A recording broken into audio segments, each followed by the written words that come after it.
یا نبی سلام۔ برادران اسلام، السلام علیکم ورحمۃ اللہ وبرکاتہ۔ الحمد للہ وحدہ والصلاة والسلام على رسول الله من قال لا نبي بعد، أما بعد فأعوذ بالله من الشيطان الرجيم، بسم الله الرحمن الرحيم، وأتموا الحج والعمرة لله، صدق الله العظيم۔ اعلیٰ حضرت امام اہل سنت الشاہ امام احمد رضا خان فاضل عجب و عرب ارشاد فرماتے ہیں، جان و دل ہوش و خیرت سب تو مدینے پہنچے، جان و دل ہوش و خیرت سب تو مدینے پہنچے، تم نہیں چلتے رضا سارا تو سامان گیا، تم نہیں چلتے رضا سارا تو سامان گیا۔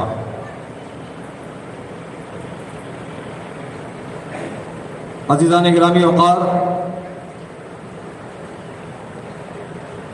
ایک اطلاع کے مطابق ماہ ذی الحجہ کا آغاز ہو چکا ہے۔ جو مرکزی رؤیت ہلال کمیٹی ہے انہوں نے تو کل اعلان کر دیا کہ ماہ ذی الحجہ کے تعلق سے کہ چاند نظر آیا ہے۔ اب کسے نظر آیا ہے، کہاں نظر آیا ہے، اس کی تفصیل تو کبھی دیتے بھی نہیں اور اس بار بھی دیے نہیں، بس اتنا اعلان ہوتا ہے کہ فلاں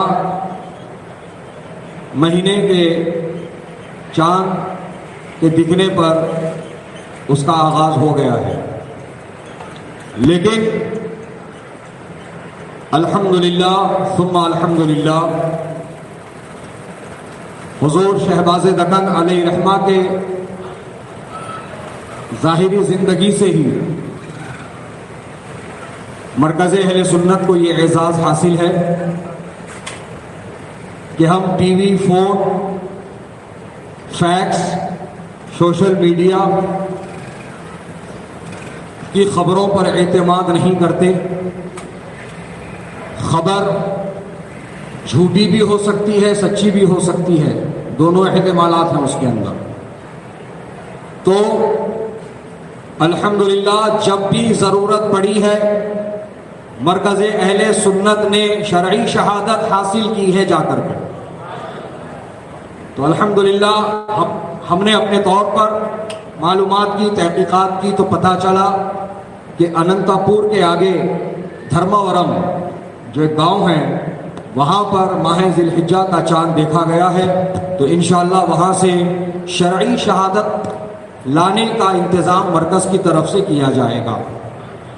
بہرحال ماہ ذی الحجہ بڑا فضیلت والا مہینہ ہے اور اللہ کے نزدیک اس کی جو 10 تاریخیں ہیں، 1 ذی الحجہ سے لے کر کے 10 ذی الحجہ تک، یہ تاریخیں، یہ ایام بڑے فضیلتوں والے ہیں، بلکہ ان ایام کے تعلق سے یہ بتایا جاتا ہے کہ تمام سال کے ایام پر یہ 10 دن فضیلت رکھتے ہیں۔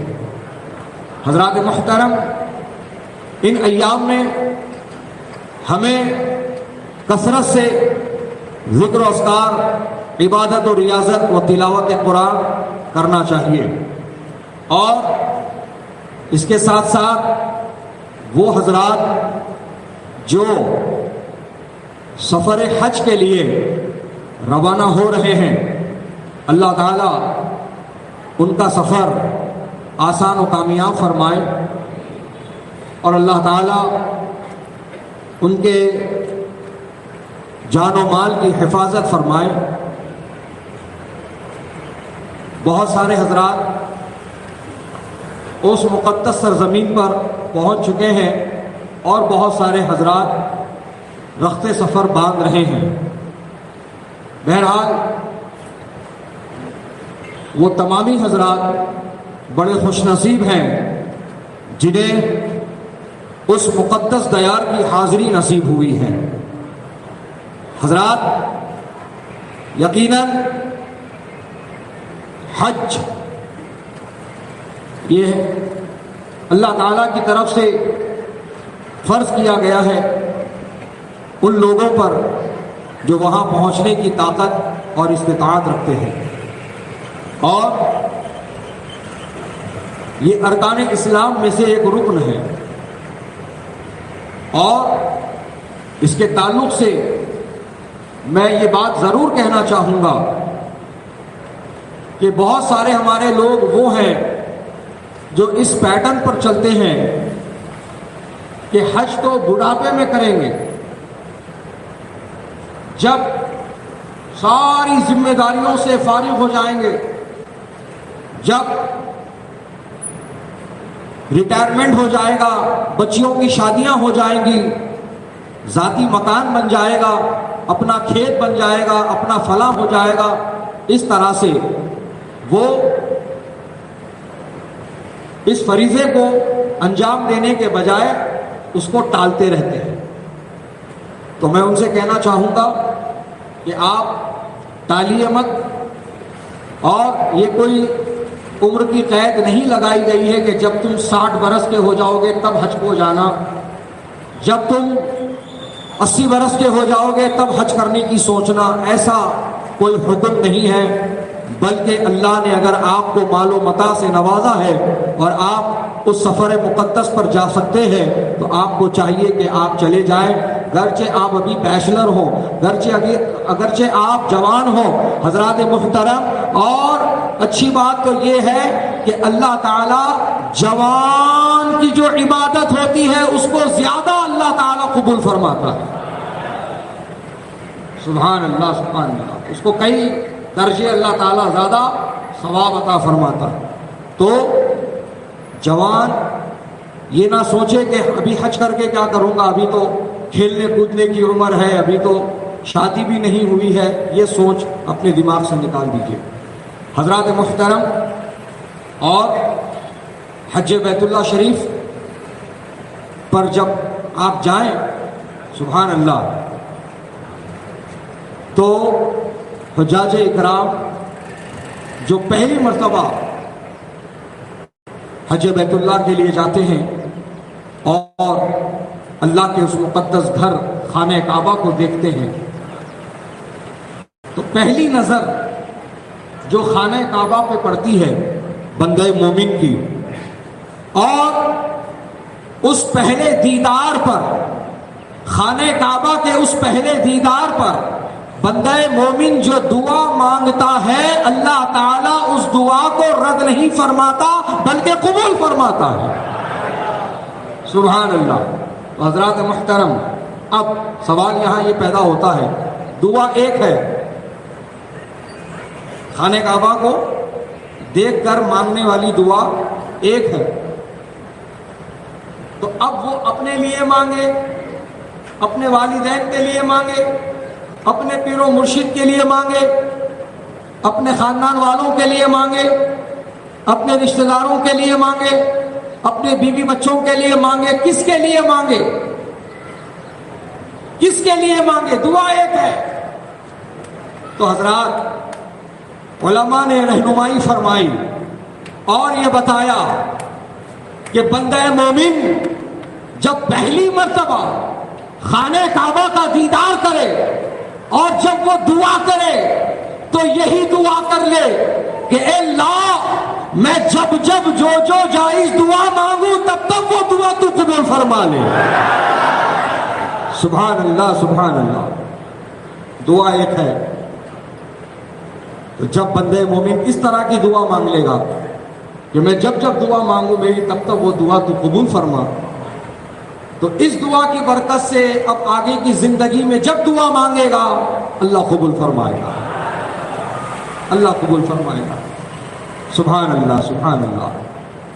حضرات محترم، اور وہاں جب آپ پہنچے تو زیادہ وقت آپ عبادت و ریاضت، ذکر و اذکار اور توبہ و استغفار میں گزارے. یہ بات خاص طور پر میں کہنا چاہتا ہوں، وہ اس لیے کہ مجھ سے بہت سارے حجاج کرام نے یہ بات بتائی ہے کہ وہاں لوگ جب پہنچ جاتے ہیں تو انہیں عبادتوں کا اہتمام کرنے کے بجائے انہیں وہاں جو حجاج اکرام کے لیے جو کھانے پینے کے ڈبے، جوس، لبن یہ تقسیم کیے جاتے ہیں، لوگ وہاں لائن لگائے رہتے ہیں. وہاں حجاج اکرام کی خدمت میں وہاں کے شیوخ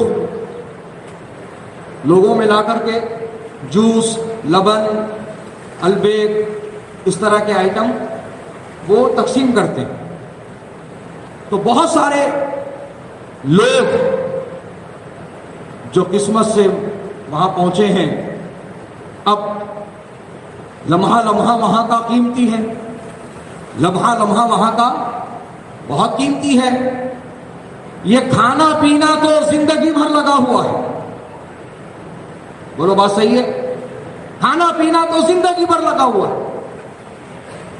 اگر کوئی چیز مل جاتی ہے اللہ کا شکر ادا کرو اور اس کو استعمال کرو. لیکن یہ مسئلہ بھی آپ سمجھ لیجئے اچھی طرح سے، جو معاملہ نان ویج کا ہے یہاں احتیاط ضروری ہے. لوگ یہاں احتیاط نہیں کرتے. دو جگہ بہت جلدی پھسل جاتے ہیں لوگ، ایک نان ویج کی جگہ، دوسری باجماعت نماز ادا کرنے کی جگہ. یہ دو مقام ایسے ہیں، یہ دو چیزیں ایسی ہیں کہ یہاں اکثر کے پیر پھسل جاتے ہیں. حضرات محترم اچھی طرح سے سمجھ لیجئے، اگر ذبیحہ مشکوک ہو تو ہرگز نہیں کھا سکتے. اگر یہ کنفرم نہ ہو کہ سنی صحیح العقیدہ کے ہاتھ سے ذبح ہوا ہے، اگر یہ بات کنفرم نہ ہو تو آپ نہ کھائیں. اگر تحقیق ہو جائے، تصدیق ہو جائے، گواہی مل جائے کہ ہاں یہ نہیں بلکہ سنی صحیح العقیدہ کے ہاتھ کا ذبیحہ ہے، ان کے ہاتھ کا کٹا ہوا یہ جانور ہے، تو پھر آپ کو اجازت ہے اس نان ویج کو کھانے کی. حضرات محترم یہ مسئلہ بھی ذہن میں رکھیں. لوگ اکثر برانڈ کے نام پر ادھر ادھر بھاگتے ہیں، ارے فلاں جگہ اچھا ملتا، ارے فلاں ٹیسٹ اچھا ہوتا، ارے فلاں چیز اچھی ہوتی، یہ بہت مشہور ہے، یہ بہت بکتی ہے. اس طرح سے لوگ بھاگتے چلے جاتے ہیں اور بنا کسی تحقیق کے مزے کے نام پر اس ذبیحے کو کھا لیتے ہیں جو مشکوک ہے. حضرات غیر سنی کے ہاتھ کا ذبیحہ ہمارے لیے حرام ہے.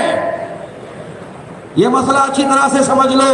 زمین چاہے کوئی ہو، علاقہ چاہے کوئی ہو، خطہ چاہے کوئی ہو، سبھی کے لیے یہ مسئلہ ہے، ہر جگہ کے لیے یہ مسئلہ ہے کہ غیر سنی کے ہاتھ کا کاٹا ہوا جانور ہم ہرگز نہیں کھا سکتے. یہ ذہن میں رکھ لو اچھی طرح سے.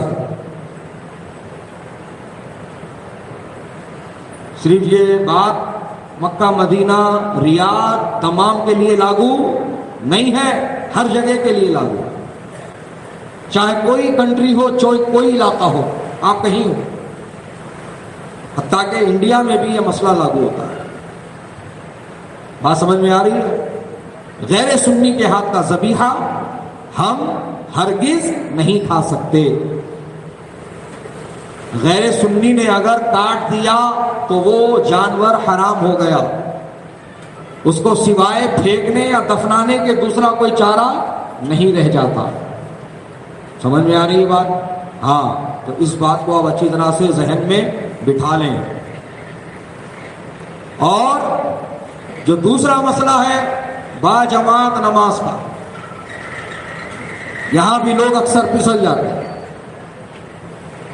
یہاں سے تو سبق درس سب لے کے جاتے ہیں، لیکن وہاں جانے کے بعد میں نیکیوں کے لالچ میں، ثواب کے لالچ میں ان کے پائے استقلال میں جنبش پیدا ہو جاتی ہے۔ وہ بڑے حضرت اکثر فرماتے تھے نا، حضور شہباز دکن، دیکھا دیکھی چلہ پھوکی۔ تو یہی مسئلہ ہوتا ہے۔ روم والے جو ساتھ میں ہوتے ہیں وہ لوگ سب کہتے ہیں ارے چلیے جماعت کا وقت ہو گیا، جماعت کا وقت ہو گیا، جماعت کا وقت ہو گیا، اور 1,00,000 نمازوں کا ثواب ہے، 1,00,000 نمازوں کا ثواب ہے۔ اس طرح سے بول بول کر لوگوں کو باجماعت نماز کی طرف لے جاتے ہیں۔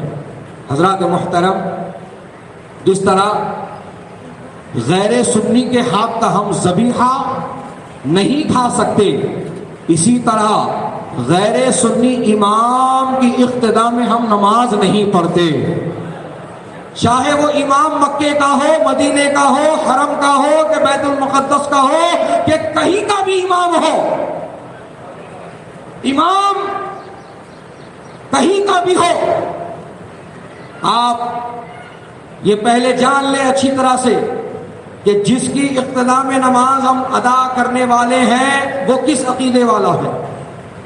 اگر تحقیق نہ ہو اور تحقیق ہونے پر اگر یہ بات سامنے نکل کے آئے کہ یہ تو بد مذہب ہے، یہ تو وہابی ہے، یہ تو نام نہاد اہل حدیث اور سلفی اپنے آپ کو بتاتا ہے، تو پھر ہم ایسوں کی اقتداء ہرگز نہیں کریں گے، ایسوں کے پیچھے ہم نماز ادا نہیں کریں گے۔ لوگ کہتے ہیں بڑی جماعت، لوگ کہتے ہیں بڑی جو ہے جماعت، لوگ کہتے ہیں بڑی مسجد، لوگ کہتے ہیں بڑا امام، لوگ کہتے ہیں زیادہ ثواب۔ حضرات محترم، بے شک ثواب ہے، بے شک 1,00,000 نمازوں کا ثواب حرم میں نماز ادا کرنے پر اللہ تعالیٰ عطا فرماتا ہے، لیکن سنو، ثواب کے نام پر جو تم غیر سنی کے پیچھے جا کر نماز پڑھ رہے ہو وہ نماز تو ادا ہی نہیں ہو رہی ہے، تم زیادہ ثواب کی نیت میں اس نماز ہی کو برباد کر رہے ہو۔ اللہ تعالیٰ نیتوں کا جاننے والا ہے، تم تنہا نماز پڑھ لو، اللہ تعالیٰ تم کو اتنا ہی ثواب عطا فرمائے گا جتنا جماعت کے ساتھ نماز ادا کرنے پر عطا ہوتا ہے۔ تم باجماعت نماز ادا کرنے کے نام پر اپنی نمازوں کو برباد نہ کرو۔ یہ مت دیکھو کہ یہ مکے کا امام ہے، یہ مدینے کا امام ہے۔ امام کوئی ہو، کہیں کا ہو، اگر وہ سنی صحیح العقیدہ نہیں، اگر اس کا عقیدہ یہ نہیں جو ہم سنیوں کا ہے کہ نبی اپنی قبر انور میں زندہ ہے،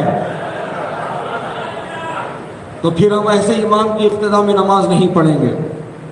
حضرات محترم، یہ خاص طور پر متوعوں کو وہاں تعینات کیا جاتا ہے، اور جب حجاج اکرام کے ہوائی جہاز ایئرپورٹ پر لینڈ ہوتے ہیں تو ہر علاقے سے آنے والے حجاج کے لیے الگ الگ جو ہے زبانوں میں کتابیں چھاپی جاتی ہیں۔ یہ سارے کا سارا مواد یہ وہابیہ دیابنا کی طرف سے تیار کیا جاتا ہے، اور انہیں استقبال کرتے ہوئے وہ لٹریچر ہاتھوں میں تھمایا جاتا ہے، اور انہیں یہ نعرہ دیا جاتا ہے، حاجی مرحبا مکہ لازم مدینہ معافی لازم۔ حاجی آؤ، تمہارا استقبال ہے، مکے کو جاؤ لیکن مدینے کو نہ جاؤ، مکے کو جاؤ لیکن مدینے کو نہ جاؤ۔ اور کتابیں دی جاتی ہیں، لٹریچر دیا جاتا ہے، اور اس لٹریچر میں کیا لکھا ہوتا ہے، ان کتابوں میں کیا بکواس بکتے ہیں کہ تم مدینے شریف کو مت جاؤ نبی کی زیارت کی نیت سے،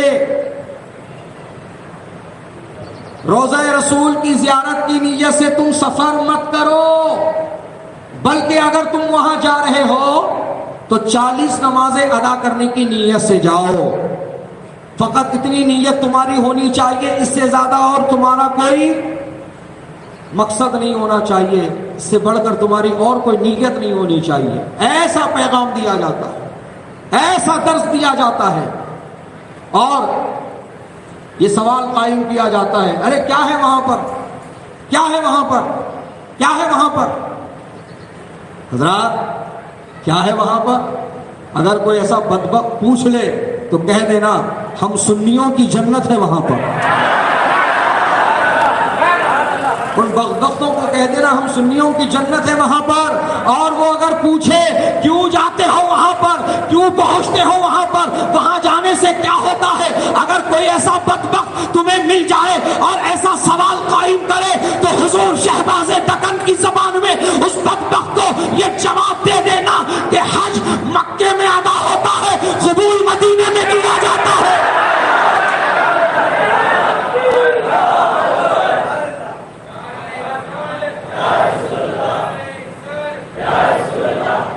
حج مکے میں ہوتا ہے، قبول مدینے میں کیا جاتا ہے۔ سبحان اللہ سبحان اللہ۔ میرے آقا فرماتے ہیں من زار قبری وجبت لہو شفاعتی، جس نے میرے قبر کی زیارت کی میری شفاعت اس کے لیے واجب ہو گئی۔ سبحان اللہ۔ بہرحال وقت کی قلت دامن گیر ہے، میں اس بات کو اس جملے کے ساتھ ختم کرنا چاہتا ہوں، نہ بھیجنا میرے ہاتھ ہے، نہ روکنا تیرے ہاتھ ہے۔ نہ بھیجنا میرے ہاتھ ہے، نہ روکنا تیرے ہاتھ ہے۔